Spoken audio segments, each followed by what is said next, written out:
किसान की विरासत, धरती के वनस्पति संसाधन, एक अधिकार जिसका दुनिया भर के देश करते हैं सम्मान। आज भारत उन अधिकारों को दे रहा है नए मुकाम, ताकि और बढ़े किसानों की वंशागत किस्मों की पहचान का अभियान।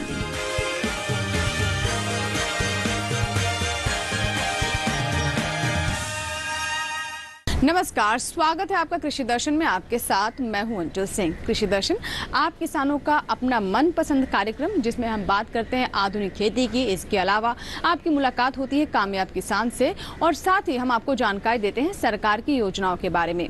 हमेशा की तरह कार्यक्रम में सबसे पहले बात होगी विज्ञान और किसान की, जिसमें आज हम आपको मशरूम फार्मिंग के बारे में जानकारी देंगे।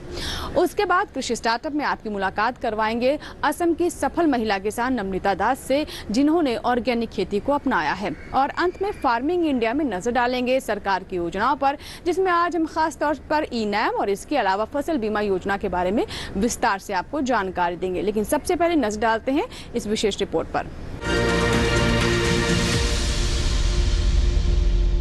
दिल्ली के एरो सिटी में ITP GRFA के 9वें सत्र का समापन हुआ।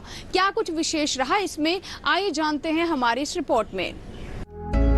ITPGRFA के GB 9 सत्र का उद्घाटन 19 सितंबर 2022 को केंद्रीय कृषि एवं किसान कल्याण मंत्री नरेंद्र सिंह तोमर ने किया था।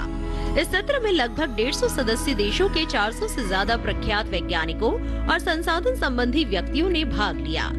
इस शासी निकाय के 9वें सत्र की उपलब्धि के बारे में कृषि मंत्रालय के संयुक्त सचिव अश्विनी कुमार ने कहा। अंतर्राष्ट्रीय TT है प्लांट जेनेटिक रिसोर्स की, जो कि एक FAO की ऑर्गेनाइजेशन है, जिसमें प्लांट जेनेटिक रिसोर्स के मल्टीलेटरल बहु राष्ट्रीय में आदान प्रदान के लिए ये संधि हुई है। इस संधि में 202 कंट्री इसमें पार्टिसिपेट की हैं। ये प्रोग्राम जो है 19 से 24 के बीच में यहाँ दिल्ली में हुआ है।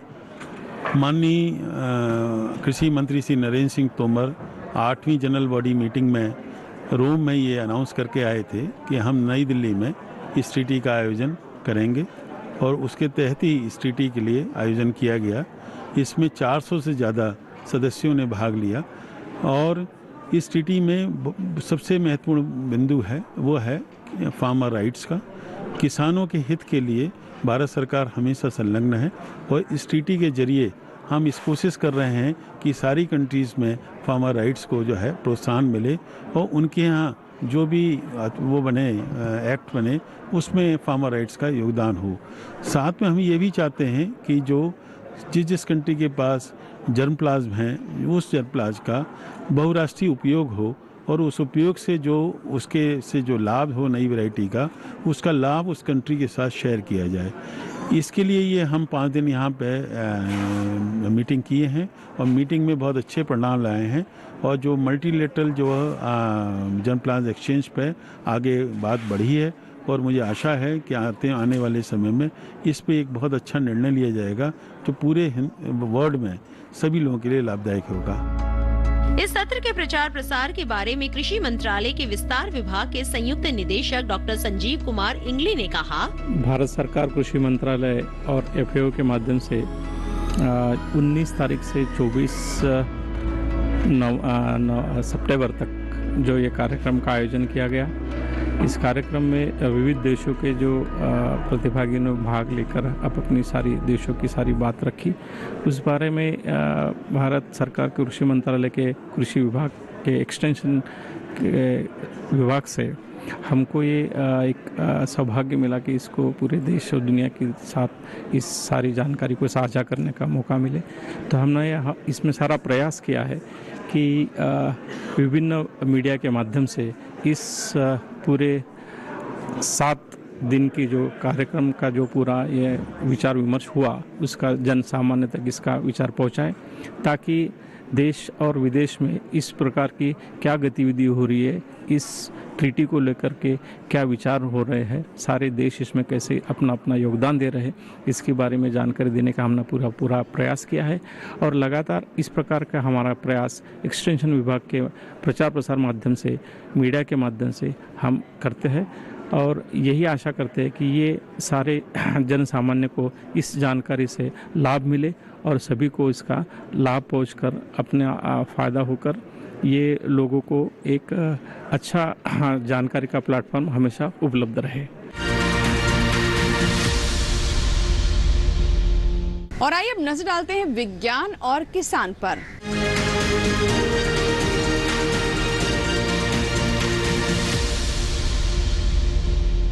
विज्ञान और किसान में आज हम आपको बताने वाले हैं मशरूम की खेती के बारे में। जी हाँ, अगर हम मशरूम फार्मिंग की बात करें तो इसका काफी स्कोप है, खास तौर पर छोटे किसान या फिर ऐसे किसान जिनके पास अपनी भूमि नहीं है, खेत नहीं है, उनके लिए मशरूम फार्मिंग किसी वरदान से कम नहीं है, क्योंकि इसे बहुत ही कम जगह पर किया जा सकता है और साथ ही अच्छा मुनाफा भी कमाया जा सकता है। लेकिन कैसे शुरुआत करें, किस तरीके से इसकी ट्रेनिंग लें, कहाँ से अच्छी किस्मों का चुनाव करें, तमाम बातें आइए जानते हैं अपनी इस रिपोर्ट में।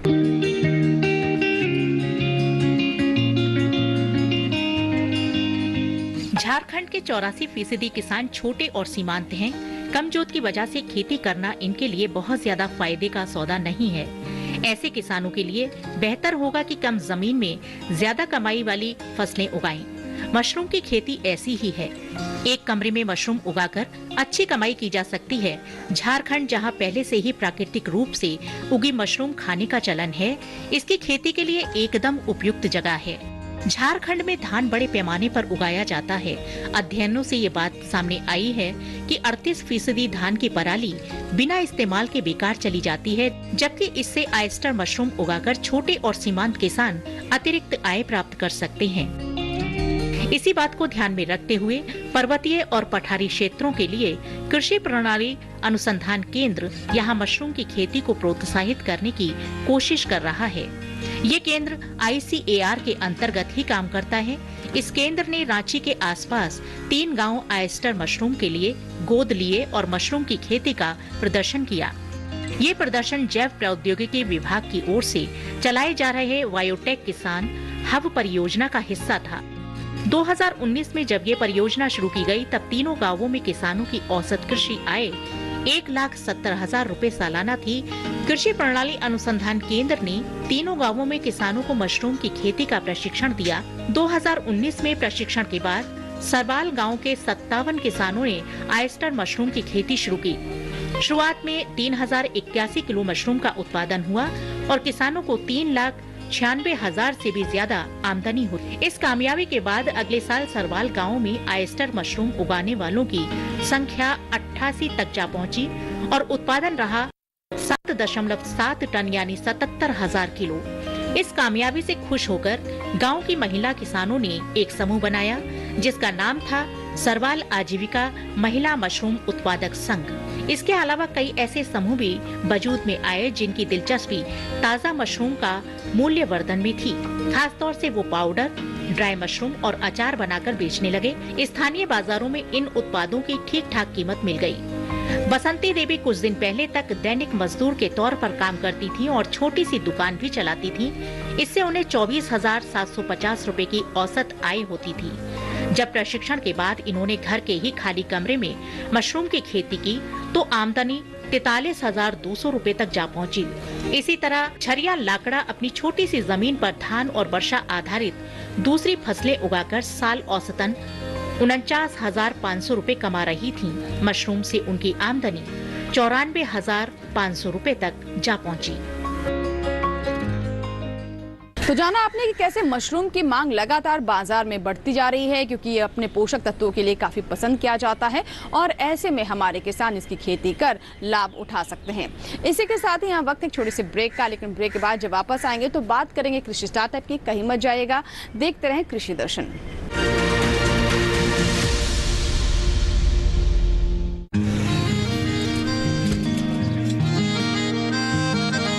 क्या बात है भाई, आजकल तो काफी खुश नजर आ रहे हो। क्यों ना हो, अब मैं ऑर्गेनिक खेती जो कर रहा हूँ ये पूरा प्राकृतिक है, ऑर्गेनिक है। इसमें हमारे खेत हमारी फसल और हमारी जेब सब फायदे में होते हैं और इसमें लागत भी कम है। जी हाँ, आप भी ऑर्गेनिक खाद का प्रयोग करें, अपनी फसल और मिट्टी को तंदुरुस्त बनाएं और आपकी आमदनी में इजाफा करें। अधिक जानकारी के लिए किसान call centre toll free number 1800-180-1551 पर कॉल करें और लॉग ऑन करें kisan.gov.in और farmer.gov.in। कृषि और किसान कल्याण मंत्रालय द्वारा किसान हित में जारी।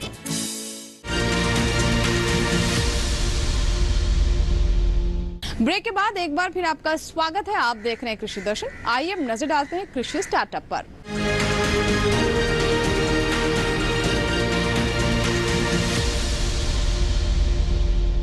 कृषि स्टार्टअप में आज हम आपकी मुलाकात करवाने वाले हैं असम की सफल महिला किसान नम्रता दास से, जिन्होंने पूरी तरीके से जैविक खेती को अपना लिया है। अपने इलाके में उन्हें जैविक खेती के लिए जाना जाता है और साथ ही अन्य महिला किसान भी उनसे प्रेरणा ले रही हैं। आइए जानते हैं कि किस तरीके से नम्रता दास ने इसकी शुरुआत की, कहां से इसकी सीख मिली। देखते हैं हमारी ये रिपोर्ट।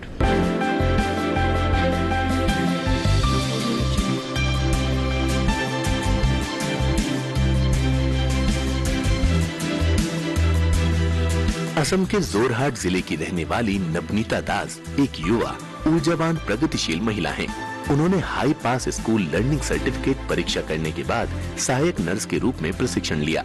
इनके पिता एक किसान थे। कृषक की बेटी होने के नाते इनके दिल में कृषि को लेकर एक खास जगह थी। हॉस्पिटल आते जाते समय सड़क के दोनों ओर हरियाली देख उनका आकर्षण खेती की ओर होता था। यही कारण था कि वर्ष 2010 में सरकारी अस्पताल से नर्सिंग की नौकरी छोड़कर नम्रता दास ने जैविक खेती की शुरुआत की। अब वो एक प्रतिष्ठित प्रगतिशील किसान हैं और नम्रता ऑर्गेनिक फार्म की मालिक भी हैं। 2014 में नम्रता दास का पहला औपचारिक प्रशिक्षण एक प्रशिक्षण कार्यक्रम था जो कि उद्यानिकी फसल पर था।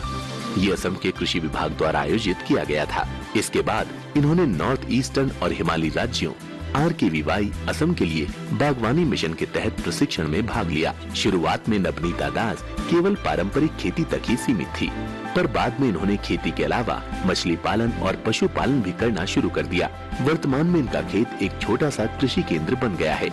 फूलों का उत्पादन जिसमें एंथ्यूरियम, जरबेरा, ग्लैडियोलस, कंद आदि प्रमुख हैं, जिनकी खेती इनके खेतों में देखने को मिलती है।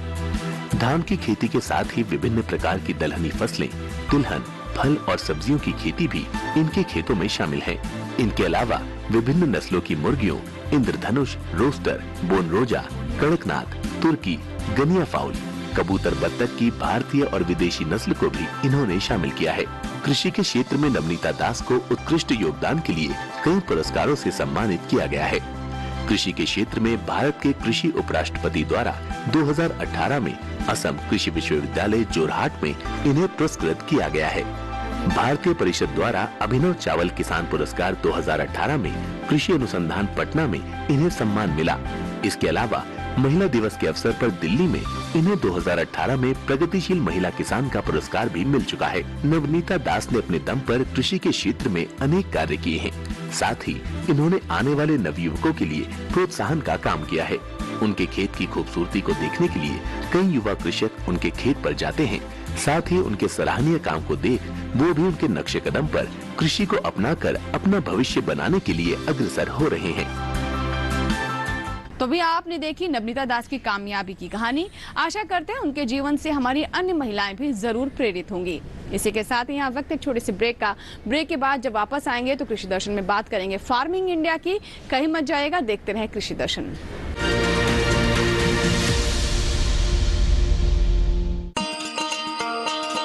किसान भाइयों गांठ बांध लो, गांठ बांध लो। बात बहुत है काम की, समृद्धि के पैगाम की।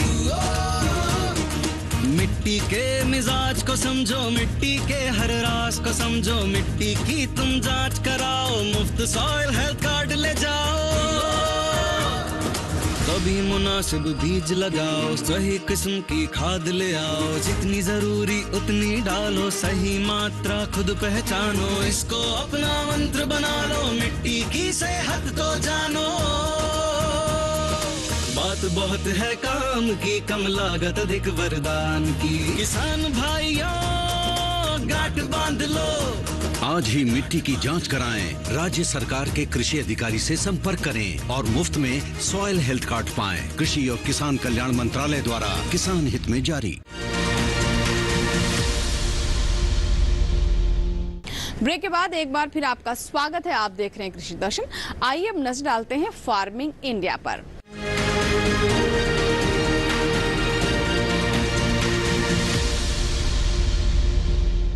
ब्रेक के बाद एक बार फिर आपका स्वागत है। आप देख रहे हैं कृषि दर्शन।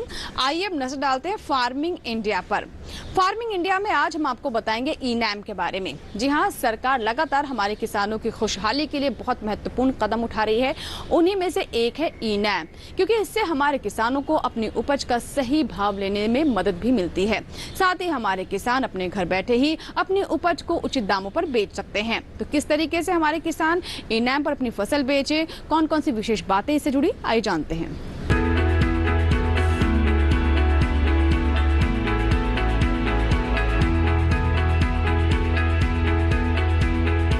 ई-नैम के जरिए आप घर बैठे न केवल एपीएमसी से जुड़ी किसी भी मंडी में चल रहा भाव मालूम कर सकते हैं, बल्कि अपनी फसल का सौदा कर सकते हैं और घर बैठे समय पर बिकी हुई फसल का भुगतान भी पा सकते हैं।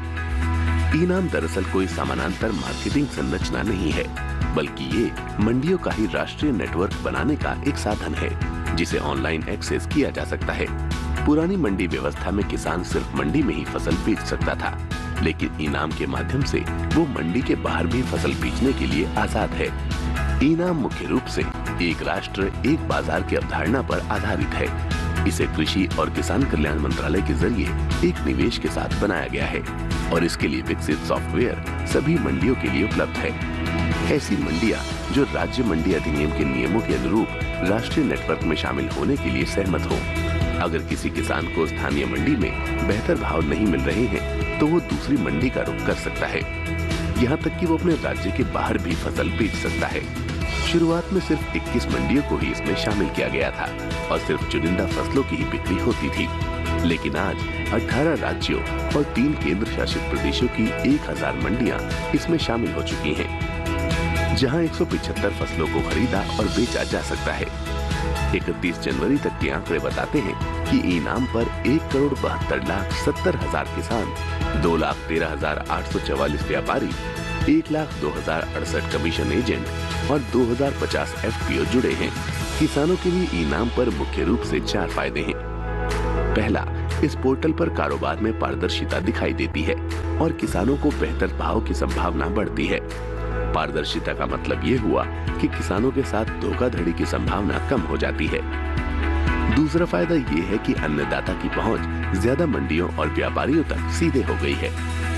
तीसरे, मंडियों में आवक और भाव की तुरंत जानकारी मिल जाती है। और चौथा, भुगतान बहुत जल्दी हो जाता है और पैसा सीधे किसान के खाते में जाता है। तो अगर आप भी सुविधा का फायदा उठाना चाहते हैं तो ई-नैम पर रजिस्ट्रेशन कराना होगा। रजिस्ट्रेशन की कोई फीस नहीं है। अब बात करते हैं प्रधानमंत्री फसल बीमा योजना के बारे में। हमारे किसान अपनी लहलहाती फसल के लिए जी तोड़ मेहनत करते हैं, लेकिन जलवायु परिवर्तन के चलते कई बार मौसम की मार की वजह से उन्हें काफी नुकसान उठाना पड़ता है। ऐसे में प्रधानमंत्री फसल बीमा योजना किसी सुरक्षा कवच से कम नहीं है। आइए जानते हैं कि कैसे हमारे किसान इसका लाभ उठा सकते हैं।